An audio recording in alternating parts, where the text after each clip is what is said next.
Vai nos falar nesse momento a irmã Alexandra, e nós entendemos que a melhor pessoa, pastor Nelson, para apresentar e orar por ela é o esposo, que a conhece muito bem. Então, pastor Anderson Barros vai apresentar a preletora desta manhã, neste tempo agora, e também orar por ela, e depois nós vamos ouvi-la, pedindo a Deus que abençoe esta palavra e alcançando os nossos corações e as nossas mentes.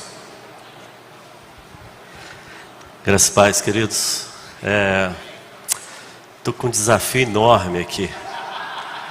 Falar pouco de alguém que eu conheço demais.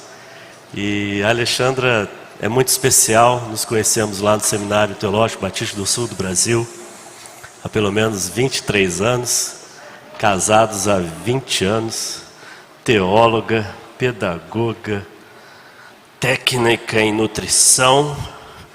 Eu tento me adequar a isso, mas tem sido um privilégio, né, tê-la como esposa, mãe dos meus filhos, e que tem nos abençoado muito no ministério. E eu me sinto honrado em poder estar aqui nesse momento, compartilhar essa experiência e principalmente orar por ela, que já temos orado nesses dias. Vamos orar, queridos. Obrigado, querido Deus, por esse momento especial em que o Senhor tem usado para dar à nossa convenção uma visão de futuro, integrando as novas gerações. Obrigado por cada preletor que já passou por aqui, os que ainda virão, que o Senhor os use poderosamente, que da parte do Senhor venha a palavra para eles e que seja transmitida a nós com a fidelidade que o Senhor assim exige. Obrigado pela vida da Alexandra, que o Senhor fale através dela como tem feito em tantos momentos especiais até aqui. Em nome de Jesus. Amém. Bom dia, queridos irmãos, amigos, amigas. Primeiramente eu quero agradecer a confiança, né, do pastor Adilson, de toda a nossa diretoria, em nos conduzir a este momento. É realmente um privilégio falar a nossa Assembleia da Convenção. Grande responsabilidade após esse mar de tubarões, como disse o Daniel, né? E aí ainda fiquei pensando, se o Daniel, ele está por aqui ainda? Já foi? Né? Se o Daniel se colocou ali como sardinha, eu falei, meu Deus do céu, né? Então o que eu sou? Né? E graças a Deus não estamos num aquário, nem em águas profundas, né? Mas estamos na superfície aqui, trabalhando juntos para chegar realmente à harmonização dos relacionamentos intergeracionais, e nós louvamos a Deus por isso. Então eis-me aqui, Alexandra, serva do Senhor Jesus Cristo, esposa desse maravilhoso homem que acabou de falar, Anderson Barros, pastor, ao qual eu tenho me dedicado com muita alegria junto com ele no ministério. E mãe da Maria Carolina, com 18 anos, e o Pedro Anderson, com seus 17. E tenho trabalhado, graças a Deus, por esse privilégio com as mulheres do nosso estado de São Paulo já há alguns anos, na coordenação, numa área executiva junto com Miriam, né, na coordenação de MCM. E diante dos irmãos, né, agora, estou aqui junto com esse desafio de falar desse tema tão pertinente para esse tempo, e eu espero que aquilo que eu venho aprendendo nos últimos dias, estudando, me aplicando com a experiência que eu tenho, sendo permitida por Deus viver nessa área, com as mulheres, poder compartilhar um pouco e ser bênção para vocês também. Vamos lá. A mulher cristã na harmonização dos relacionamentos das gerações foi o tema que foi passado. E eu quero introduzir, pensando com vocês, no que são as gerações. Nós já ouvimos bastante do que são as gerações, eu nem precisaria aprofundar muito, mas eu quero entrar mais um pouquinho nisso, porque a história vem revelando características peculiares entre cada geração. Eu gostaria de citar algumas delas aqui, que foram passadas e outras não, e que vem sendo muito trabalhada, apresentada por muitos estudiosos. Nós temos aí, como já vimos bastante, as gerações. Primeiro, Baby Boomers, que estão aí hoje, acho que a maioria desse plenário, pelo menos entre seus 57 e 75 anos. É uma geração que valoriza muito o trabalho e estabilidade. Geração X, entre seus 41 e 56 anos, vivenciaram momentos de grande impacto, de mudança no cenário social e muitas lutas por direitos sociais. É uma geração que valoriza muito o diploma formal, a capacitação, a estabilidade profissional. A geração Y, os millennials, né, de 25 a 40 anos, presenciou a chegada do novo milênio, ainda criança ou jovem. É uma geração criativa. Uma geração que está muito alinhada a causas sociais, como ouvimos muito bem, o pastor Daniel trabalhou muito isso ontem. Mas é interessante nessa geração que a questão da família, a estabilidade na carreira, o trabalho intenso, não são prioridades para essa geração. E é uma geração que está muito presente dentro das nossas igrejas. Nós vemos que nessa geração, característica impulsiva, são muito impulsivos, são muito competitivos e questionadores. Eu não sei se você já viveu essa experiência, está lidando com essa experiência agora na igreja, mas nós percebemos muito isso no desenvolvimento do nosso trabalho. Geração Z, nascidos aí de 97 até 2010, estão chegando no mercado de trabalho agora, são os chamados nativos digitais, ou os multifocais.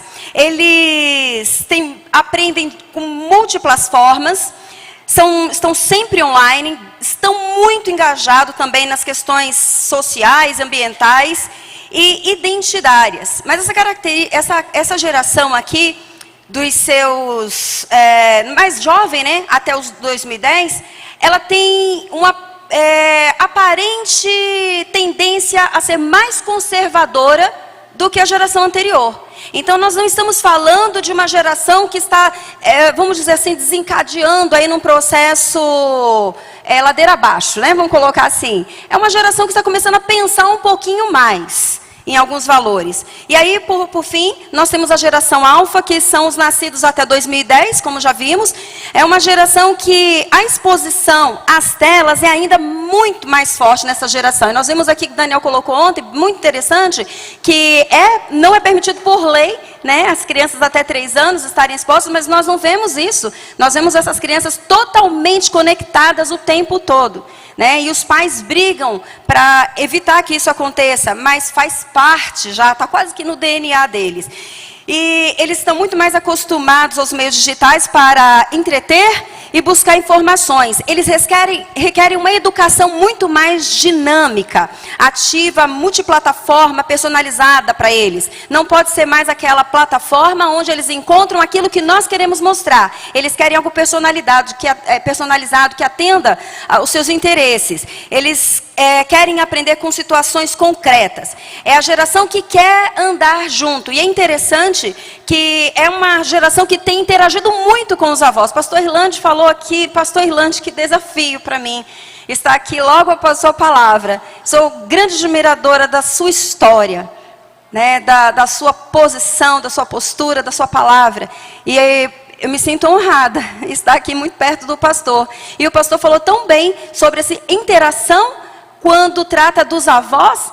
E eu imagino o pastor Irlande interagindo com os avós. Eu fiquei ali só imaginando. Porque nós estamos numa geração que, num tempo que essa geração alfa, que são essas crianças, eles estão interagindo muito bem com seus avós. Até porque os pais precisam trabalhar, saem dentro de casa, deixam com os avós. E os avós, por sua vez, bem conscientes, velhinhos alegres, como o pastor Irlande, né? Eles querem estar conectados. Eles estão buscando aprender. E essas crianças aqui da geração alfa estão muito a fim de ajudar. Eles estão mostrando também. Então é interessante nós vemos esse dado. O fato é que nós vivemos em um contexto em que todas as gerações estão buscando se encontrar nos seus anseios, suprindo individualmente as suas necessidades. Todas as gerações, não são apenas os jovens, os adolescentes, as crianças, todos nós estamos buscando nos ajustar a essas mudanças que estão acontecendo em nosso tempo. Não podemos nos colocar aqui como observadores daqueles que estão trabalhando, daqueles aqueles que estão vivendo, nós estamos vivendo junto. E todas as gerações estão tentando se ajustar, interagir, ou apenas eliminar as afetações de todas essas transformações e exigências que nos são feitas. E aí eu trouxe uma frase do BE Educação para compartilhar com vocês. Acontecimentos culturais, políticos, socioeconômicos mudam a visão de mundo e a forma de pensar, agir e se relacionar de pessoas que nascem e vivem em diferentes épocas. Essa é a ideia que embasa a divisão dos grupos geracionais. Nós estamos vivendo um tempo de mudanças e essas leituras das gerações nos fazem olhar para isso. Cada um com um perfil próprio de interesses e necessidades e com as suas afetações. Neste contexto é que surgem os conflitos. Por isso que estamos falando de harmonização dos relacionamentos intergeracionais. Os conflitos estão postos aqui entre gerações. Por quê? E por quê? Porque sentem dificuldades ou mesmo não sabem estabelecer uma comunicação. E eu quero que você comece a pensar comigo nesta linha, comunicar. Isso é fundamental. Uma comunicação compreensiva e das peculiaridades uns dos outros. Portanto, nós vemos a necessidade de um trabalho de interagir essas visões, alinhando as necessidades e interesses de cada um para diminuir o impacto dessas afetações, atendendo então o anseio de todos no seio familiar, também nas gerações, interações na igreja local e sociedade em geral. Lília Monteiro, no site do Estado de Minas Gerais, ela diz o seguinte, que quando há troca intergeracional, todos lucram. As gerações mais jovens ganham experiências dos mais velhos e os mais velhos ganham conhecimentos tecnológicos e inovadores com os mais jovens. Então, estamos na hora de alinhar. A fim de alcançar esse objetivo, todos têm um papel fundamental. Todos temos um papel fundamental. Os homens, mulheres, jovens, crianças, adolescentes, até mesmo as crianças têm o seu papel nesse momento. E a fim de alcançar esse objetivo. Os mais novos vão respeitar, obedecer seus pais, contribuindo com seus conhecimentos e habilidades. E aos pais, ou mais velhos e líderes, precisam assumir o seu papel de orientadores, mediadores e aprendizes, também aprendizes do que está acontecendo no contexto atual. Mas vamos destacar aqui, nesse breve momento, não sei como eu vou dar conta, mas vamos lá. O papel da mulher cristã na harmonização dos relacionamentos intergeracionais. E aí nós vemos nas cartas, pastor Orlando citou aqui, nas cartas de Tito e Timóteo, nós encontramos recomendações do apóstolo Paulo a 2 jovens pastores. E é interessante que Paulo está falando sobre o proceder, a conduta cristã desses pastores. E ele dá uma ênfase muito importante ao ministério com mulheres. Paulo orienta tanto a Tito quanto a Timóteo em relação ao cuidado com seu proceder de acordo com a fé em Jesus Cristo e a sã doutrina, desafiando os crentes a viverem da mesma forma sobre o modo de procederem. E ele dá esse destaque à figura feminina como aquela que tem influência fundamental para o sucesso na vida dos mais novos, tanto para o bem-estar familiar, bem-estar de todos, familiar, pais, para os maridos, os filhos, e quanto ao próprio relacionamento com a igreja. Assim, Paulo fundamenta a sua orientação com o princípio na criação da mulher. E eu, para economizar tempo, ganhar tempo, não vou ler todo o texto, mas à medida que nós fomos conversando, eu vou passar com vocês, mas Tito 2, de 1 a 6, e Timóteo 1, de 1 a 6 e 2, 1, mas eu quero ler aqui, primeiramente, o texto que fundamenta a visão de Paulo, quando ele orienta Timóteo e Tito, que está um texto muitíssimo conhecido. Gênesis, nós vemos o caráter fundamental para as orientações de Paulo aqui a esses 2 pastores. Ele fala o seguinte, eu quero destacar isso aqui primeiramente com vocês. Todavia, não se encontrou para o homem alguém que lhe auxiliasse e lhe correspondesse. A mulher harmoniza relacionamento intergeracional com a sua natureza correspondente ao homem. E talvez aqui eu levante alguma questão aí, um incômodo de algumas, Vou dizer algumas porque nós sabemos que temos mulheres que estão com uma visão rígida, tentando desviar-nos do propósito de Deus para a criação da mulher. A nossa sociedade, com essas ideologias todas aí, que eu não vou entrar tanto no mérito, estão tentando desviar isso. Mas é fato que a mulher, ela é sensível, sim, e da maneira mais sublime e idealizada por Deus, quando Deus pensa na mulher para ser essa companheira, semelhante e cooperadora do homem, intencionalmente o Senhor colocou na mulher qualidades que lhe são peculiares. Concordam comigo? Alguém aqui concorda? Que bom. Então posso prosseguir. E para que Deus colocou isso? Para que essa mulher contribuísse de uma forma muito eficaz na parceria da administração de todas as coisas. E pensando no tema, harmonizar é sinônimo de pacificar, ajustar, conciliar ou reconciliar. Nós estamos falando que a mulher está sendo colocada, ela tem o papel de conciliar, de reconciliar, trazer a paz, harmonizar distintas opiniões, que é o que temos aqui. E relação intergeracional é o tempo de refletir o diálogo entre essas gerações, acompanhar as transformações que ocorrem no mundo. E esse texto que acabamos de ler, de Gênesis 2, 20, 22, aparece essa palavra auxiliadora. É a ajuda, é o socorro. Esta que seria capaz de socorrer o homem no seu desafio também de interagir com as gerações.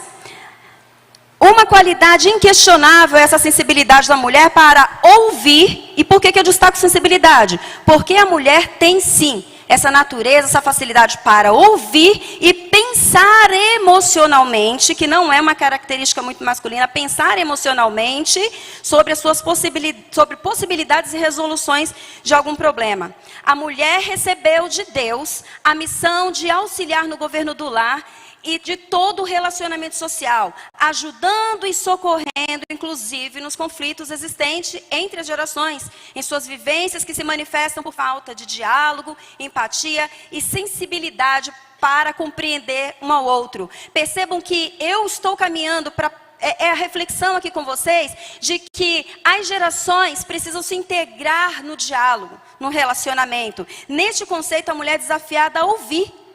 A mulher precisa ouvir e mediar o diálogo entre todos. E eu trago aqui uma palavra de John Stott, lá no seu livro A Missão Cristã no Mundo Moderno, que ele diz o seguinte: o diálogo é um sinal de amor cristão, pois indica a nossa decisão de liberar nossa mente dos preconceitos e caricaturas que alimentamos a respeito de outras pessoas, de nos esforçar para ouvir com seus ouvidos e olhar com seus olhos, de tal forma que entendamos o que as impede de ouvir o Evangelho e enxergar Cristo, e de simpatizar com elas, todas as tuas dúvidas, temores e dilemas. E eu aproveito para perguntar aqui, será que temos ouvido o que as pessoas precisam? Os nossos lares e igrejas estão carentes desse diálogo. Nós estamos tão acelerados com essa questão tecnológica, tão preocupados em correr, como já dissemos aqui, já ouvimos aqui, para transmitir os nossos cultos, para fazer todo o negócio acontecer nesse tempo, que nós estamos muito ofegantes, ansiosos e não conseguimos parar para ouvir e sentir. Se ouvimos, já é pensando em outra coisa. As nossas mentes estão aceleradas demais. Nós precisamos parar para ouvir. Os nossos jovens e crianças precisam ser ouvidos e compreendidos. Precisam ser olhados nos olhos. Eu não estou falando de ouvir com os ouvidos. Eu estou falando de ouvir e olhar nos olhos. Henry Nouwen diz no seu livro Curador Ferido que talvez isso baste para nos impedir de entregá-los ao inimigo e nos permitirá guiá-los para fora de seus esconderijos, onde possam nos redimir dos nossos medos. As nossas gerações estão desesperadamente procurando uma visão, um ideal para se dedicarem, uma fé, se preferir. Porém, no lugar do diálogo, nós temos muitas vezes exercido o papel tirano de cobradores de notas. Cadê suas notas? Cadê seu resultado na escola? Não é isso que nós fazemos como mães? Quantas vezes eu já cheguei para os meus filhos e... Meu filho, eu não acredito. por que caiu a nota? E aí eles falam, mãe, a senhora só me cobra a nota. E aí a hora que eu paro, falou, filho, não é a nota. Eu quero saber o que está acontecendo. Por que da nota? Nós precisamos parar para conversar e entender o que está acontecendo. Exigimos o comportamento do fica sentado na cadeira. Exigimos dos nossos jovens seus diplomas. Porque a nossa geração valoriza diploma. Olha isso que interessante. Será que é o que eles estão precisando? Exigimos tudo isso porque é muito mais fácil gerenciar uma educação assim, de cobrança, onde eu consigo ver, menino, senta aqui, menino, vem para a igreja, do que gerenciar uma educação daquela que nós sentamos para ouvir as histórias de vidas, compartilhar o que sentimos, pedir perdão para os nossos filhos. Nós precisamos fazer isso. Sair desse pedestral e olhar nos olhos, trabalhar junto com eles. Quando nos colocamos como autoritários e controladores, muitas vezes, olha isso que difícil, gente. Levamos nossos jovens, nossos filhos, a buscarem autoafirmação fora de casa, fora da igreja. Se aqui eu só sou cobrado, então eu vou lá fora porque alguém me compreende. Caindo na tirania dos colegas e deixando de acreditar em si mesmos, se subjugam de culpa por não terem respeitado os pais, se tornam crianças e jovens inseguros e perdidos nos seus propósitos. Efésios 6:4 nos alerta, pais, não irritem os seus filhos, antes criam na instrução do Senhor.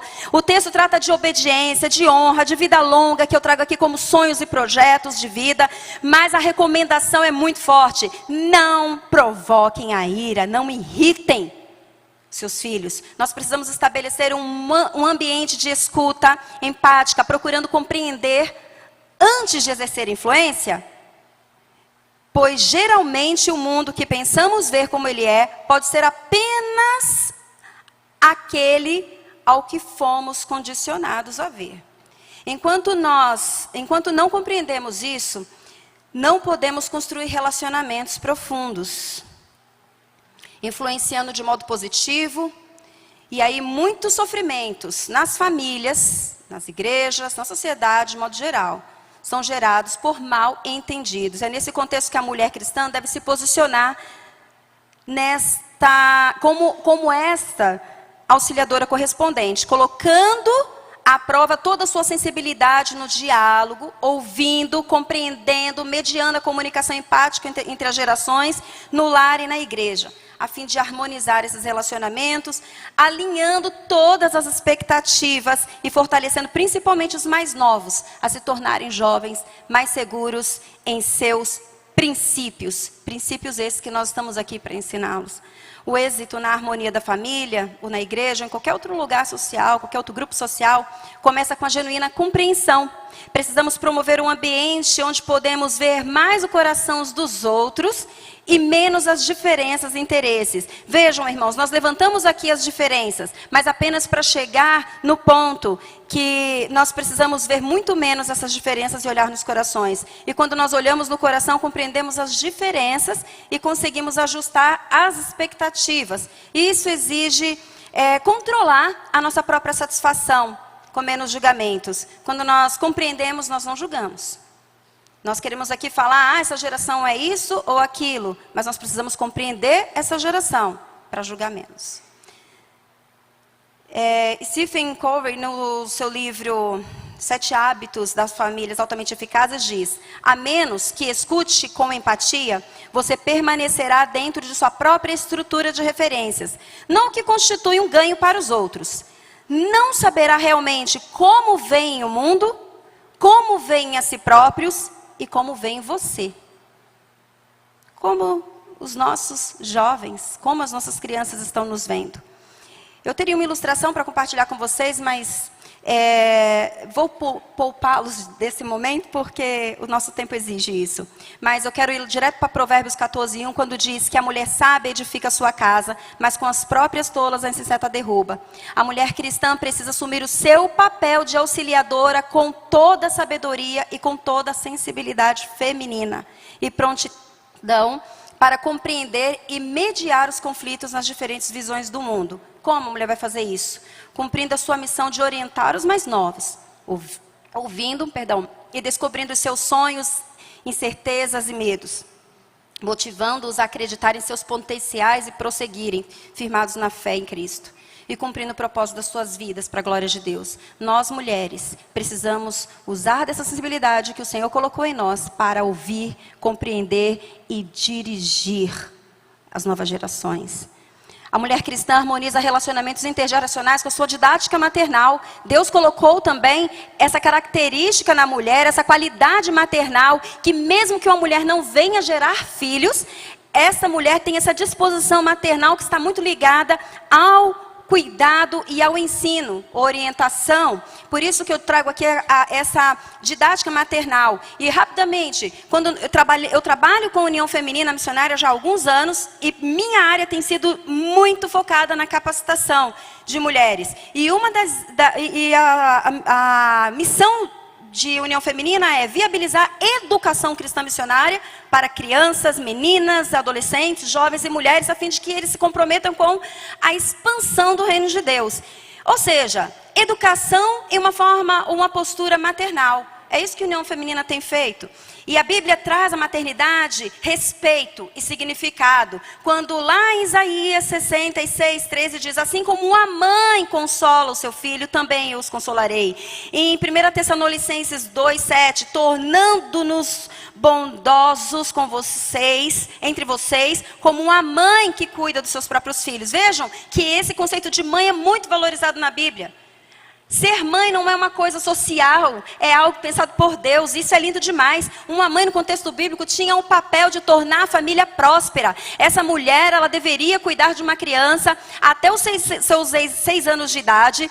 E enquanto essas crianças estavam sendo cuidadas, orientadas, elas também iam compreendendo conceitos de vida. Essas crianças iam sendo orientadas para aquilo que tinham que fazer. Quando o menino, a partir dos 6 anos, seguia para os trabalhos externos com o pai, aprendendo o negócio da família, porque estava muito ligado, a família estava muito ligada ao seu negócio próprio. E é interessante que as meninas continuavam dentro de casa e a mãe ia reforçando todos os conceitos de lar, de cuidado com o esposo, com filhos, com essa menina. E aí em Tito 2, verso 3, o apóstolo Paulo fala para Tito: ensine as mulheres mais velhas a serem reverentes na sua maneira de viver. Eu estou resumindo o texto aqui, irmãos. A serem capazes de ensinar o que é bom, ensinar, serem capazes de ensinar. Olha a didática maternal sendo evocada aqui, a fim de, assim poderão orientar as mais jovens. E eu quero entender com vocês esse calo didáculos que o pastor Irlande já citou aqui, que é a palavra serem capazes.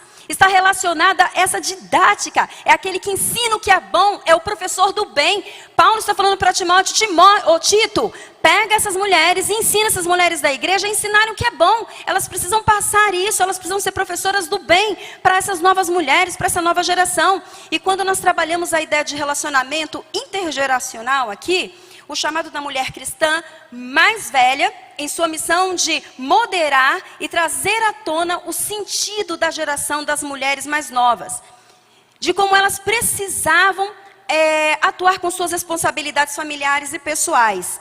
E aí quando nós olhamos para a expressão mais jovens aqui, que está relacionada a esse neonéteros, né, os nascidos mais recentemente, aqueles nascidos mais novos, nós podemos pensar aqui nessa mulher que talvez nem venha ser uma mãe biológica, mas aquela mulher que dentro da igreja, sendo uma mulher, que toda mulher pode ser a mulher mais velha, né? Eu já tive meninas mensageiras do rei que discipulavam, que orientavam, com 8 anos de idade, orientavam meninas mais novas.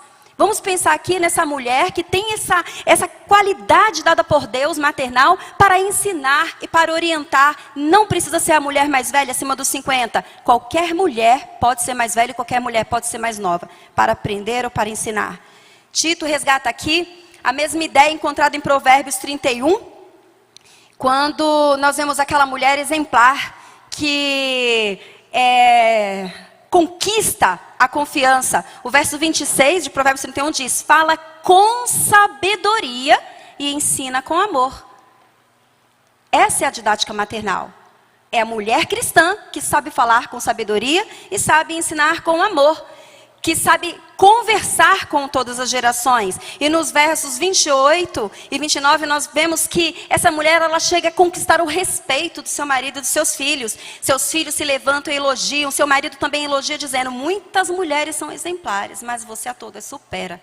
Somente um ambiente de ensino saudável, com trocas, com construção em conjunto, poderia produzir um reconhecimento deste dentro do lar. Quando a habilidade didática maternal da mulher cristã for colocada, ela vai potencializar a sua família, o poder da família, ensinando todos a contribuírem com suas ideias e habilidades peculiares, organizando essas contribuições e atendendo ao anseio de todos. Mas primeiro, a mulher precisa se dispor a isso. Mulheres, nós precisamos nos dispor a ensinar. Marcos Costa, ele fala na revista Fortes para gestão de pessoas. Mas ele deixa de uma maneira, diz que a melhor maneira de gerenciar conflitos, e vamos pensar aqui nesses relacionamentos, os conflitos que surgem, e na igreja ou no lar, ele diz o seguinte: deixar evidente que o que cada geração possui, características, e acrescenta e beneficia as organizações. Além disso, é necessário ter flexibilidade para aproveitar os benefícios dessa união. Nós precisamos deixar muito claro que todos podem contribuir. E nós precisamos também ajudar a unir essas habilidades para que a família, a igreja, a sociedade seja fortalecida. Quando a mulher cristã ela se posiciona como educadora no lar, ela vai fazer isso. Ela vai abrir a possibilidade de ricas interações entre as gerações, promovendo um desenvolvimento e crescimento por meio de descoberta de seus aprendizes, com investigação bíblica. Isso é fundamental. Nós não estamos falando aqui apenas desse poder da mulher, porque a mulher não tem poder nenhum, o poder está no Senhor Jesus, em nossas vidas. Mas a mulher vai usar a Bíblia para que ela alcance esse objetivo. E observar o perfil de cada um, com atenção aos seus interesses e necessidades que deverão ser supridas nessa troca intergeracional.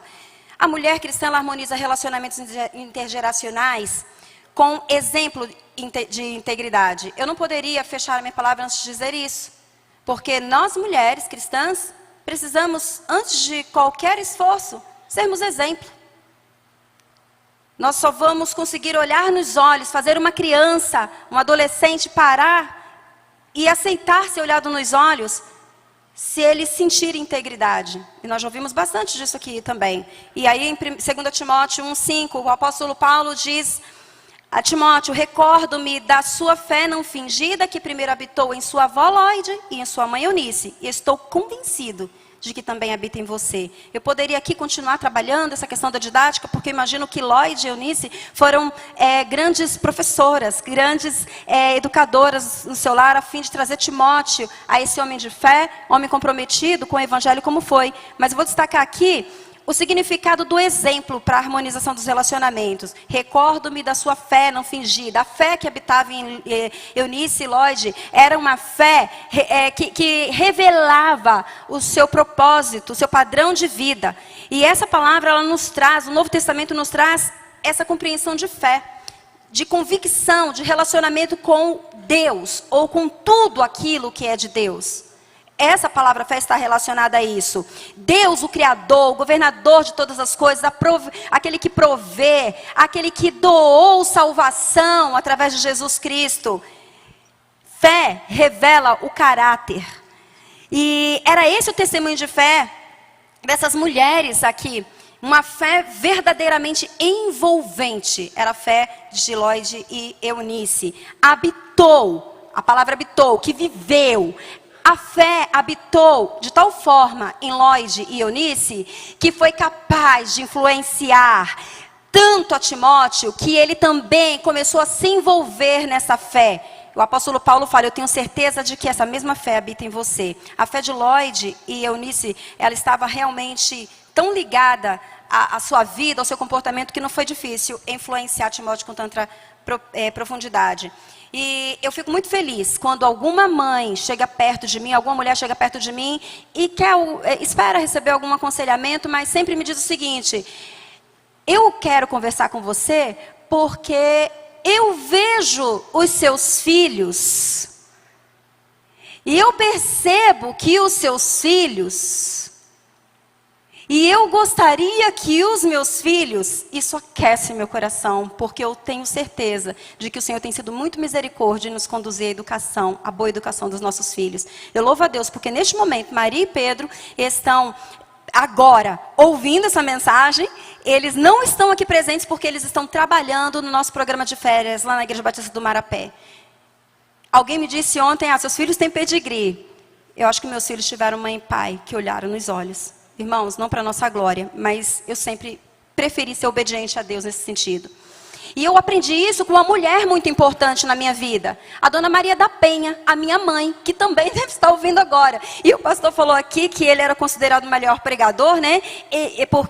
Enquanto sua avó estava viva. E eu ainda sou considerada. Porque a minha mãe está viva e ela está orando por mim. E ela fala, minha filha, você é bênção nas mãos de Deus. E eu tenho acreditado nisso, eu tenho deixado Deus me usar conforme Ele quer. Porque essa mulher me influenciou, ela me influencia, ela ora por mim, ela me mandou mensagem 8 da manhã, hoje, fala, filha, estou orando por você, confia no Senhor, filha. Exemplo. E sabe o que eu faço com esse exemplo? Eu repito tudo, eu vou repetindo tudo com os meus filhos, orando com eles, ensinando, acreditem, vocês podem, vai lá, o Enem vai dar certo, o vestibular vai dar certo, creia no Senhor, vamos em frente. Eu olho nos olhos dele e faço isso. Mas irmãs, eu quero dizer que eu fui influenciada, por exemplo, de outras mulheres também, e eu faço questão, nosso tempo está avançado, mas eu faço questão de citar alguns nomes aqui, sim. Porque são mulheres que estão entre nós, que nos influenciam com seus exemplos de fé, de graça, de integridade.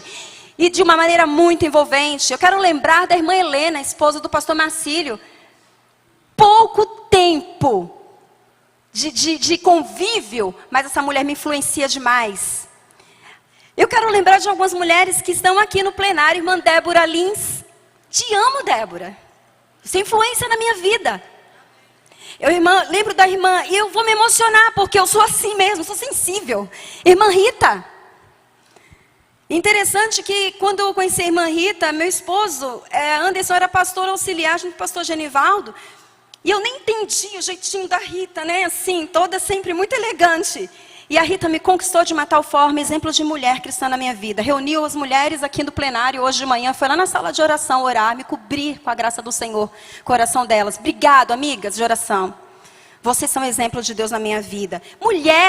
Mulher que simplesmente se coloca, que faz e que comunica a outra geração. Eu me lembro de tantas outras mulheres, a minha líder de Mensageiros do Rei, lá na Igreja Batista do Parque das Bandeiras, a igreja onde eu nasci, irmã Neuci, que me ensinou a respeitar os meus pais, a me amar do jeito que eu sou. Mulheres com exemplo de fé. Nós, mulheres cristãs, precisamos ser exemplo de Jesus Cristo na vida dos nossos filhos e filhas, na vida das nossas crianças e jovens e adolescentes, para que muitas outras mulheres em nossas igrejas e denominação também sejam exemplo. Nós, mulheres cristãs, precisamos exercer a influência com o nosso exemplo sincero de prática e fé em nossa sociedade. A nossa proposta da União Feminina, estou falando disso, né? Então, ela traz como um dos seus valores o reconhecimento da soberania de Deus como Deus Trino, com uma adoração como estilo de vida e submissão ao senhorio de Cristo. E nós precisamos assumir esses valores para as nossas vidas. Quando nós somos exemplo de fé sincera, nós promovemos a harmonia nos nossos relacionamentos dentro dos nossos lares e igrejas, pois é a piedade que valida os nossos esforços.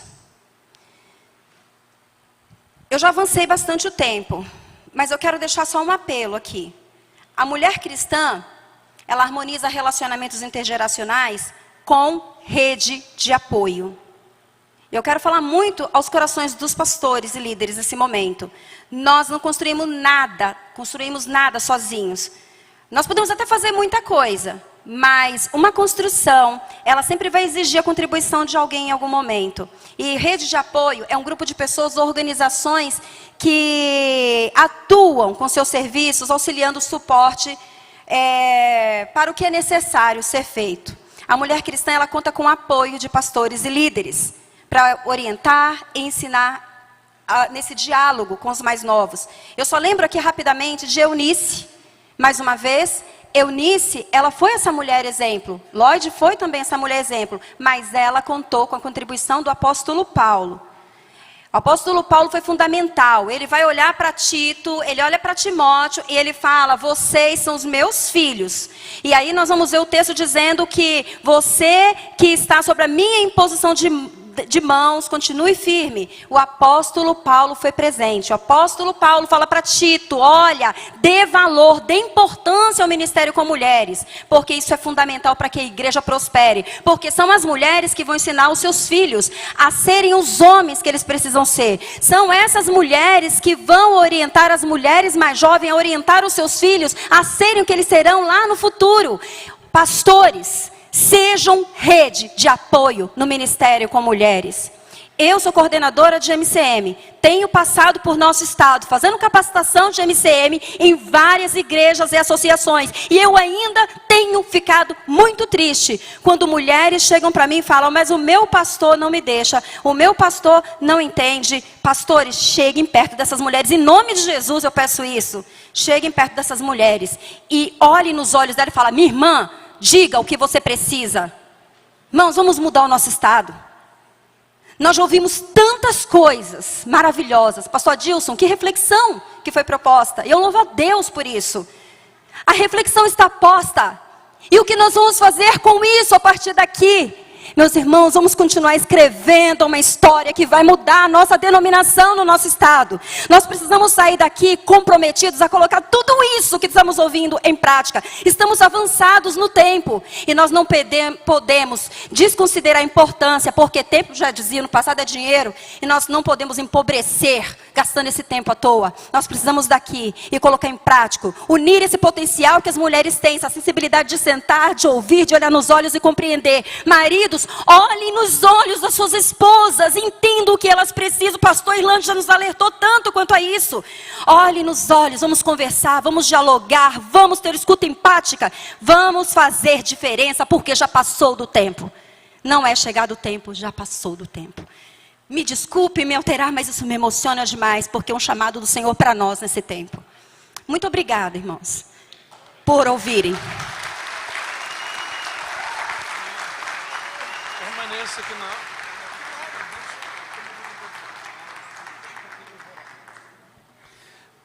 Como dizem alguns desses momentos, fala Deus.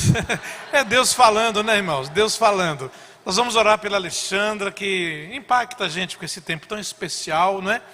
Vou convidar minha esposa para vir aqui orar por você, viu, Alexandra? Para que você se sinta coberta, abençoada, né? A sua empolgação nos empolgou também. Você que está acompanhando virtualmente, certamente gostaria de estar aqui para sentir esse calor desse momento. Pode vir aqui. Acho que tem escada desse lado aí, tem, né? Tem degrau ali? Então, se quiser eu te pego no colo e coloco aqui em cima.